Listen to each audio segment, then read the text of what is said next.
Hello everyone, hope all of you are safe and healthy. Friends, as many of you are coming up with good number of doubts, we have planned a live doubt clearing session on 1st of August 12 pm. So I hope all of you will make the best use of it. Now coming to IASbaba's rapid revision series for Prelims 2021, this is session 42 and day 58. And the topics we have are international relations and the related topics for prelims. So these are the hot topics we are going to discuss. That is the Abraham Accord, and then the Comprehensive and Progressive Agreement for Trans-Pacific Partnership, and then the Extradition and the Treaty of Extradition, and Iran Nuclear Agreement and the JCPOA, the New START Nuclear Arms Treaty between Russia and US, and then the Indus Water Treaty between Indo-Pak, then the Generalized System of Preference and the Special 301 report by the USTR, and the Supply Chain Resilience Initiative of Japan and regional organizations. So in the regional organizations, we include BIMSTEC, SAARC, ASEAN and others. So coming to the first one, Abraham Accord. Friends, why was it in news? Because recently Israel, UAE and Bahrain, they signed Abraham Accord that aims at establishing formal relationship between the countries. That is UAE and Bahrain, they are ready to have a formal relationship with Israel, which was not there earlier. So earlier we know that none of the Arab nations, they had a formal relationship with Israel because of the conflict. So now we take a brief look at the conflict. Friends, that began in 1915, that is in the Hussein-McMahon correspondence, which contained that British had supported an independent Arab state. So as a gift for Arabs who had supported Britain in defeating the Ottoman Turks, this was given, that is the Arab was declared as independent state of Muslims. And then in 1917, British captured Palestine from the Ottoman Empire after the Sykes-Picot Agreement with France. So after the capture, even Palestine was promised to be given to Muslims. Then later in Balfour Declaration, Britain pledged establishment of Palestine as a national home for Jews. So now started the conflict because the Palestine which was promised for Muslims is now being promised for Jews. And then this intensified, that is when during World War II the persecution of Jews by Nazi gave momentum to the demand for a state for Jews. So now the voice for an independent state for Jews intensified. And then in 1947, United Nations voted to split Palestine between Arabs and Jews. And this was a trigger point for Arab states to declare war on Israel. So Arab states like Egypt, Jordan, Iraq, Lebanon and Syria, they declared war on Israel. So due to consecutive wars, the refugee crisis increased. And the Palestine Liberation Organization was born in 1964 in order to curb the refugee crisis. And the 1956 war, the 1967, the Six-Day War and the 1973 Yom Kippur War, they all brought a huge refugee crisis in Israel. And Palestine Liberation Organization, it became a harbinger of human rights in Israeli land. And then in 1993, PLO, the Palestine Liberation Organization, it signed Oslo Accord that provides for Palestinian interim self-government in West Bank and Gaza Strip. So here in West Bank and Gaza, wherein the Palestine Liberation Organization was prominent, there the Israel promised for a self-government for those people. So that is why now even today in Gaza and West Bank and in the borders, the fight goes on. And then in 2011, Palestine was admitted in UNESCO as a full member. So this was an indication of Palestine being recognized as a government of Palestine Liberation Organization, that is a nation that is separated from Israel or a nation that is separated from Jews. But however, Palestine even today struggles to stand up as an independent nation because of the domination of Israeli government and other allies of Israel. So this is all about the Arab-Israeli conflict. Friends, the question might appear in prelims like, which of these are associated with Arab-Israeli conflict? So you will have to be thorough with the history concepts as well. Then come to next, the Comprehensive and Progressive Agreement for Trans-Pacific Partnership. Now coming to more about the Comprehensive Trans-Pacific Partnership, it was signed by 11 countries and it came into force on December 2018. And Australia, Canada, Japan, Mexico, New Zealand and Singapore, they became the primary signatories, and on January 2019, Vietnam joined the team. Then the agreement overall calls for free trade area to be created as per the requirement of GATT and GATS, that is on the basis of WTO's General Agreement on Trade and Tariffs and General Agreement on Trades and Services. This Trans-Pacific Partnership stands. So these are the 11 nations here, and those 5 to 6 nations, they have already entered the treaty, but however others, they have signed the treaty but they are yet to ratify it. So here we take a look at the Trans-Pacific Treaty members and then come to more about the Trans-Pacific Partnership. The TPP covers virtually all sectors and aspects of trade,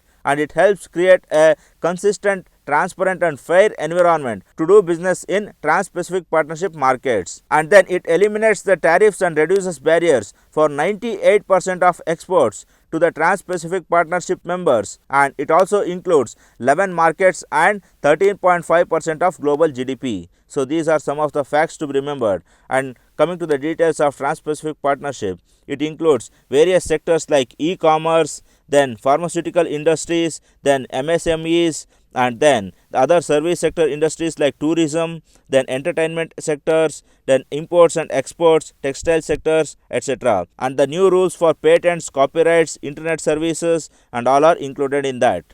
And this overall enhances the smooth flow of goods and services between the markets. So this is all about the Trans-Pacific Partnership. Then coming to next, extradition. Friends, extradition is in news because of Nirav Modi and Mehul Choksi case.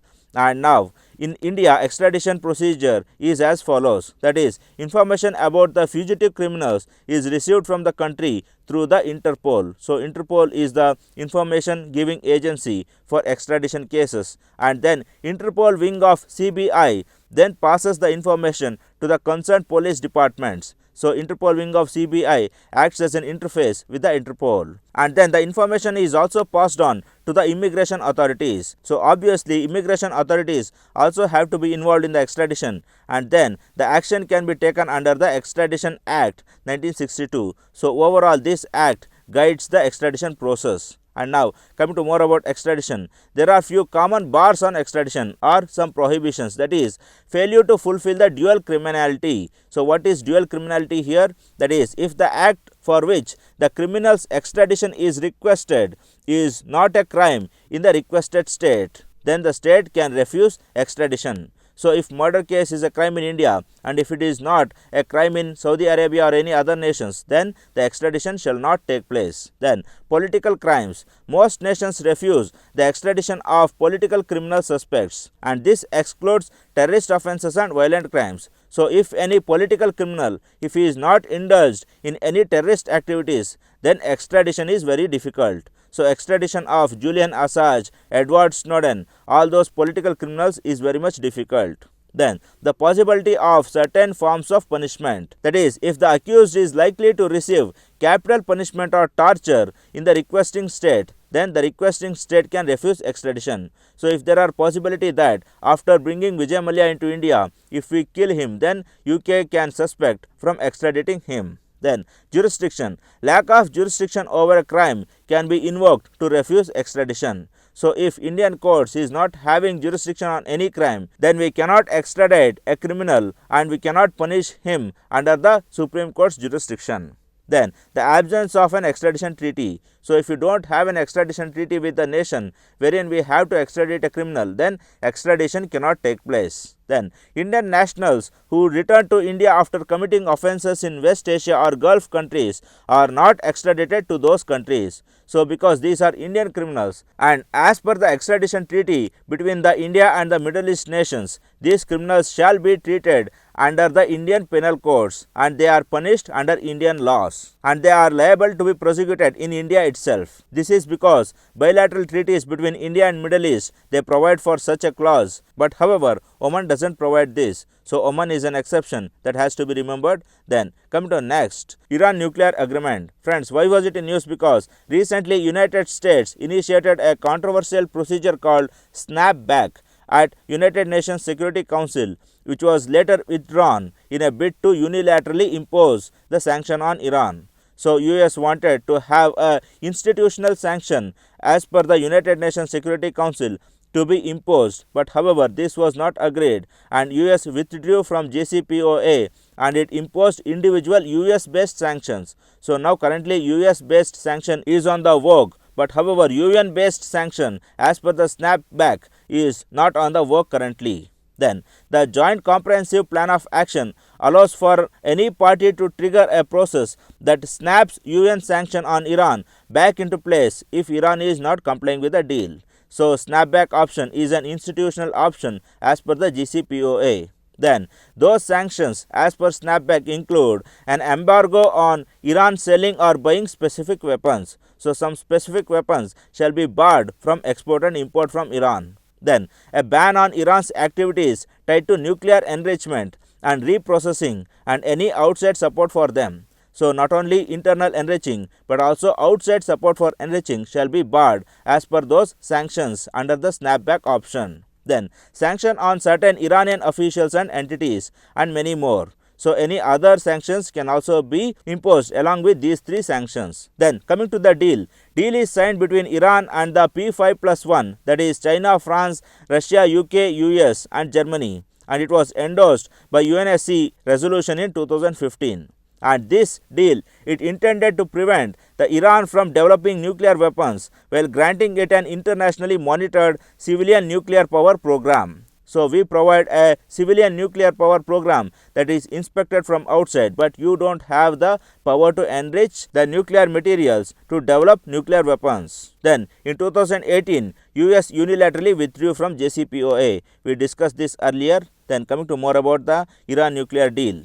So, agreements accepted by Iran. So, what are those? Iran agreed not to produce highly enriched uranium or plutonium, both the key components of nuclear metal, and then it agreed to ensure that its facilities like Fordo, Natanz and Arak would only be used for power generation, medical, industrial research or any other civilian works. So, at any cost, these three nuclear enrichment facilities will not be used for building nuclear weapons, and it would allow inspectors from the International Atomic Energy Agency to get unrestricted access to its nuclear facilities. So, unrestricted inspection will be allowed by the Iran in its nuclear enrichment facilities, and the inspection would be conducted by IAEA, the International Atomic Energy Agency. Then, a joint commission which includes representatives of all the negotiating parties monitors implementation of the agreement and resolves disputes that may arise. So, a joint commission would be set up that will look into the implementation of the deal and resolution of disputes. Then, what are the clauses of the agreement agreed by P5+1 nations, that is the European nation and the UN and the United States committed lifting the sanctions on Iran. So, in 2015, all the sanctions on Iran were lifted out, but however, some US sanctions dating back to 1979 remained in effect. And then the parties involved also agreed to lift sanctions on weapon embargo provided the United Nations confirms through the IAEA that Iran is only engaged in civilian nuclear activities. So, if it is confirmed that Iran has completely stopped building nuclear weapons, then all other sanctions shall be lifted out. So, these were the agreement, but however, Donald Trump spoiled it everything and he unilaterally revoked US from the deal, and now this JCPOA is hanging in fire. So, we will see what Joe Biden does. Now, come to next one, the New START Nuclear Arms Treaty. Friends, why was it in news? Because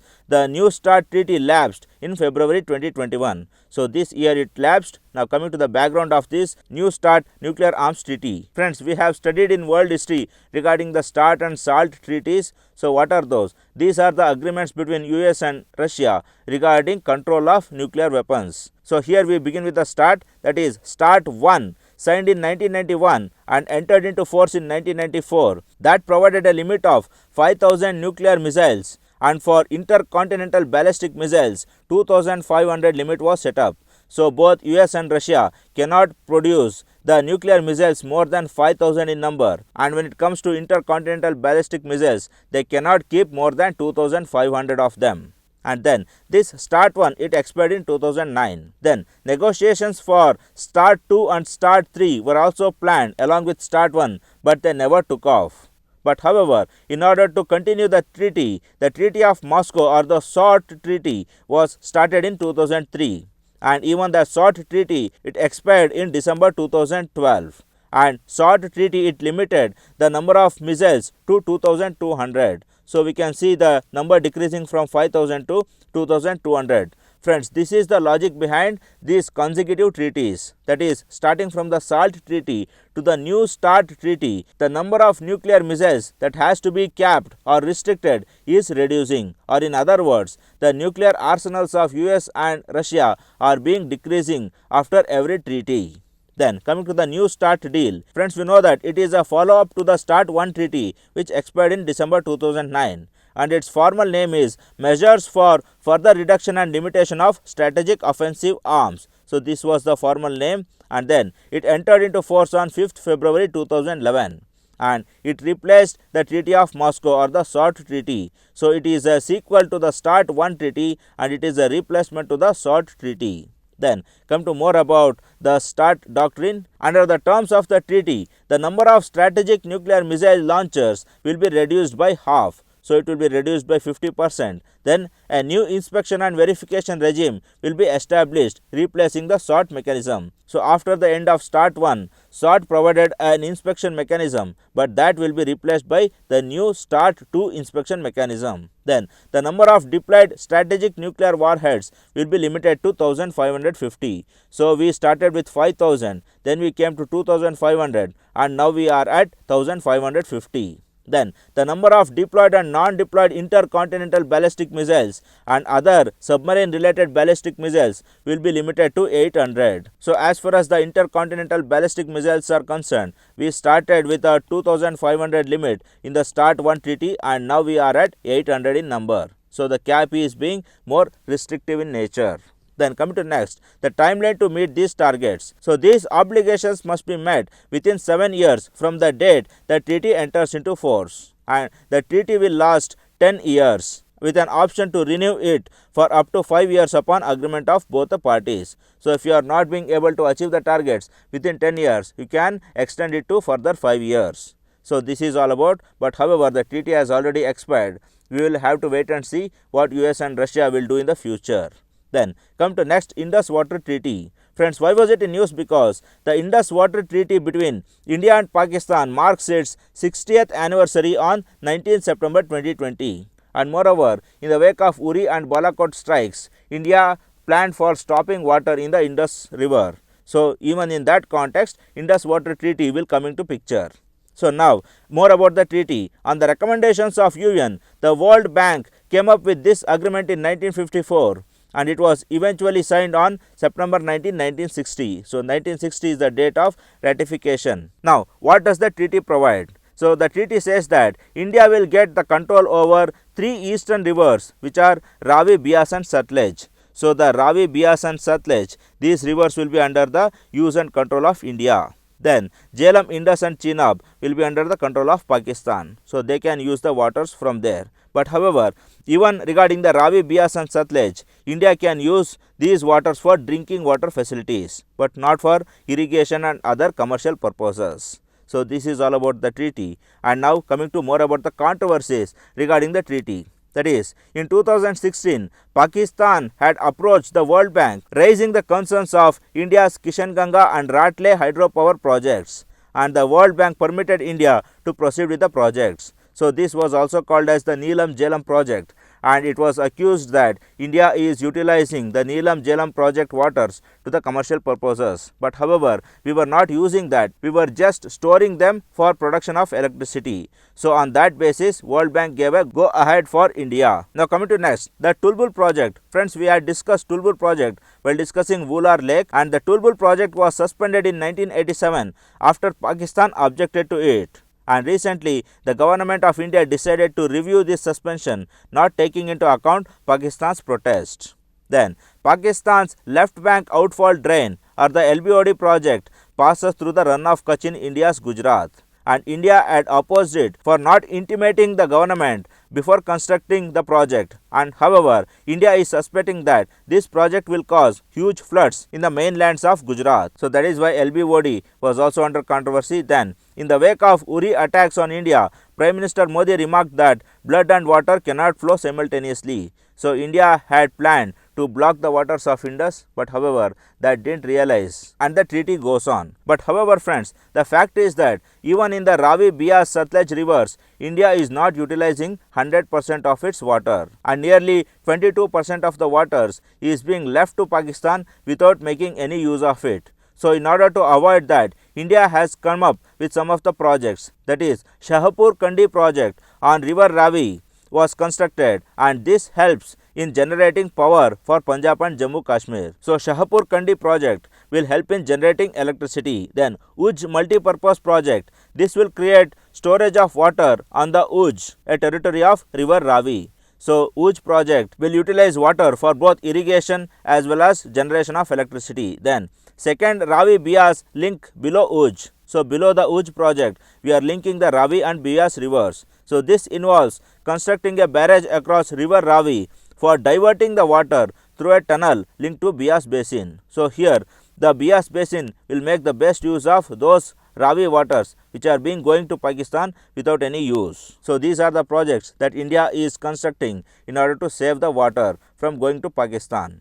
So this is all about Indus Water Treaty. Then coming to next, generalized system of preferences. Friends, why was it in news? Because recently European Union Parliament has adopted a resolution which has urged the European Union Commission to consider temporary withdrawal of GSP plus status given to Sri Lanka. So GSP plus status was the contemplation of European Union and it is thinking of withdrawing the status to Sri Lanka. Then more about the generalized system of preferences. So GSP was originally instituted in 1971 under the aegis of United Nations Conference on Trade and Development. So UNCTAD is the nodal authority for GSP, and this GSP is aimed at creating an enabling trading environment for the developing countries. And then the countries which grant GSP preferences are Australia, Belarus, Canada, Japan, USA and other developed countries. Then Istanbul Programme of Actions adopted at the 4th UN Conference on Least Developed Countries also provides for preferential trade. So this also speaks of GSP. And moreover, even the Sustainable Development Goals also encourages this generalized system of preferences. So in that context, this Istanbul Programme of Action and UNCTAD will be remembered for prelims. Then come to next, the European Union's generalized system of preferences. It is a set of EU rules allowing exporters from developing countries to pay less or no duties on their exports to the European Union. So just like UNCTAD's GSP, European Union also has its own rules and regulations in order to help the developing countries. Then coming to the criteria for GSP, friends, we also know that United States, it took away the GSP status of India in 2019. So what are the reasons that prompted USA to revoke the GSP status for India? That is, it has some of the criteria like respecting arbitral awards in favor of US citizens or corporations. Friends, whenever the international arbitrations or international courts, when they come up with any awards regarding the US citizens or corporations, India has to agree with that. India has to respect and comply with that. That is what the argument of US. But when India failed it, this was the reason for removal of GSP. So some of the issues like Sen India, Vodafone case, all those things will come into picture in this context. Then combating child labor. Friends, strict child labor laws are also a criteria in order to get the GSP status. Then respecting internationally recognized worker rights. So trade unions, worker rights, labor rights are also the criteria. Then providing adequate and effective intellectual property protection. So India has to provide intellectual property protection to all the international goods and patents. If it is not providing, then it becomes a reason for removal of GSP status. So our compulsory licensing laws, our evergreening laws, these are some of the cause of contention why India might have lost GSP status. Then providing the US with equitable and reasonable market access. So US wanted an equitable and reasonable market access. That is, it didn't want countervailing duties on US wines and whiskies, and it didn't want special duties for the US automobiles, cars and bikes, etc. So on the basis of equitable and reasonable market access, India lost the GSP status. Then countries can also be graduated from the GSP program depending upon the factors related to economic development. So if India is continuously developing with its GDP growth rate, then that can also be a reason for the removal of the GSP status. So friends, several issues they have acted for the removal of India's GSP status, just like how the GSP status of Sri Lanka is also being removed from the European Union. So this is all about the GSP. Coming to next, special 301 report by the USTR. Friends, why was it in news? Because the United States Trade Representative has released the annual special 301 report.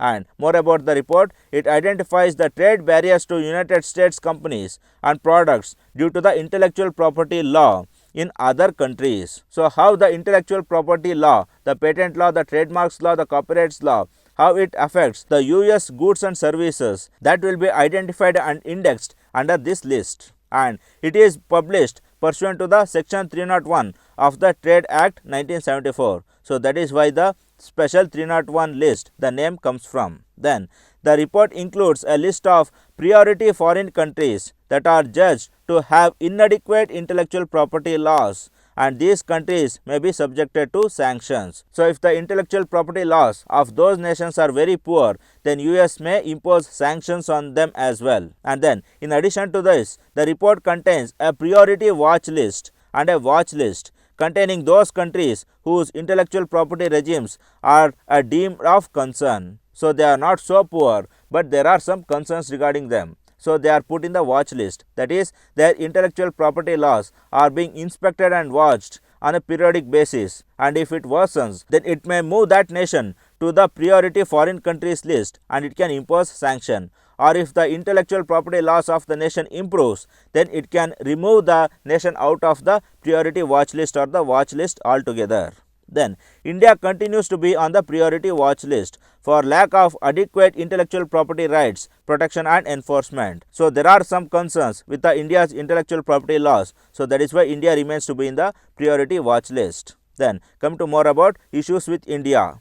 So what are the issues why India remains to be in the priority watch list? That is, difficulty to enforce patents, particularly in the pharmaceutical sector. So we know that evergreening and compulsory licensing of pharmaceutical sector is a bane or a bone of contention between India and US. So that is why India is continuously put in the priority watch list. Then an outdated trade secrets framework. So in India, our trade secrets law is archaic and anyone can disclose the trade news or the trade secrets with least barriers. And then high customs duties on medical devices and information and communication technology. So these high customs duties are also the bones of contention between India and US. Then no centralized IP enforcement agency. So India doesn't have a dedicated IP enforcement framework. So that is why India is being put in the priority watch list. Then India was ranked among the top 5 source economies for fake goods by the OECD. So this also shows that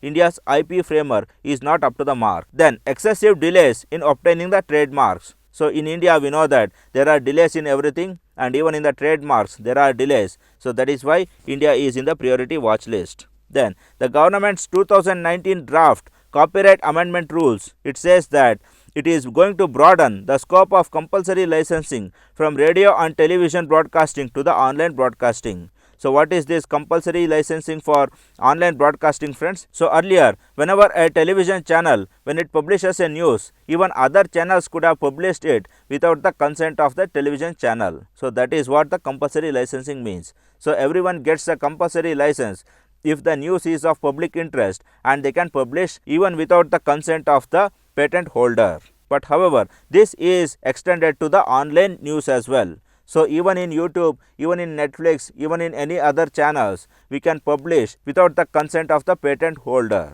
So this hurts the online marketing. So this hurts the online patenting. So that is why this is also a cause of concern which prompted US to keep India in the priority watch list. So this is all about the special 301 report. Then coming to next, the supply chain resilience initiative. Friends, why was it in news? Because Japan has mooted the supply chain resilience initiative as a trilateral approach to trade with India and Australia as the two partners. So now Japan is trying to have a supply chain resilience initiative with India and Australia. So what is this supply chain resilience? It is an approach that helps a country to ensure that it has diversified its supply risks across a few of supplying nations instead of being dependent on just one. So in the wake of COVID-19, most of the exports from China has stopped. So now Japan is suffering from the shortage of raw materials that used to earlier come from China. In order to buffer such risks, in order to diversify the supply of raw materials,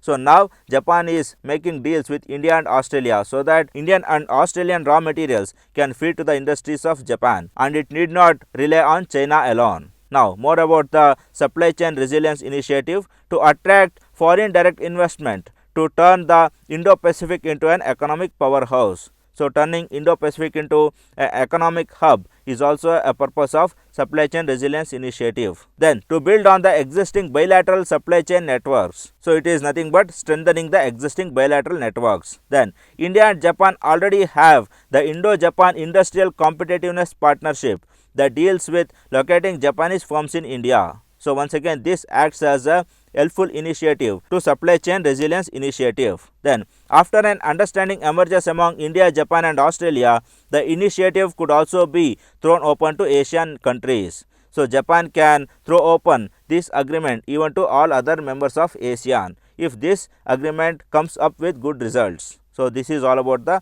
supply chain resilience initiative. That is simply that it is going to diversify its imports from China and it is opening up its market to other Asian nations starting from India and Australia. Then come to next the regional organizations. Friends, first one is the Mekong Cooperation. Friends, we know that Mekong is a river that flows in Cambodia, Laos and Vietnam nations, and in China this is called the Lancang River.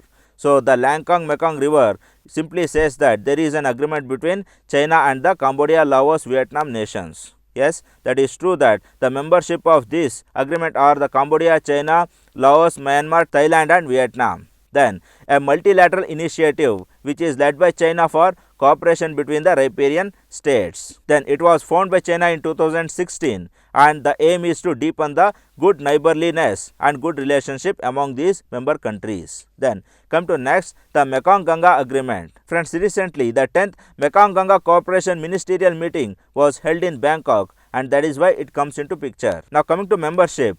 The membership has the Cambodia, Laos, Myanmar, Thailand and Vietnam including India. So in the Lancang Mekong, it was Cambodia, Laos, Myanmar, Thailand, Vietnam plus China. But here it is Cambodia, Laos, Myanmar, Thailand, Vietnam plus India. So you can remember like this, that is CLMTV plus India is the Mekong Ganga and CLMTV plus China is the Lancang Mekong. Then Mekong Ganga Corporation was launched in 2000 at Laos capital Vientiane. So in Laos it was established and the mandate of Mekong Ganga Corporation is that to enhance cooperation in tourism, culture, education, transport, communication and any other sectors. So basically we can say that Lancang Mekong Corporation is an alter ego of Mekong Ganga which China is contemplating to counter India in the Cambodia, Laos, Vietnam nations. Then come to next the BIMSTEC. Friends, BIMSTEC is the Bay of Bengal initiative for multi-sector technical and economic cooperation.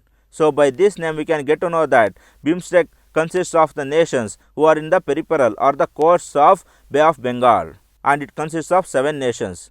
And there are 5 South Asian nations who are Bangladesh, Bhutan, India, Nepal and Sri Lanka. So here except Nepal and Bhutan, all other nations they are at the coastal peripherals of Bay of Bengal. Then there are 2 Southeast Asian nations, that is Myanmar and Thailand.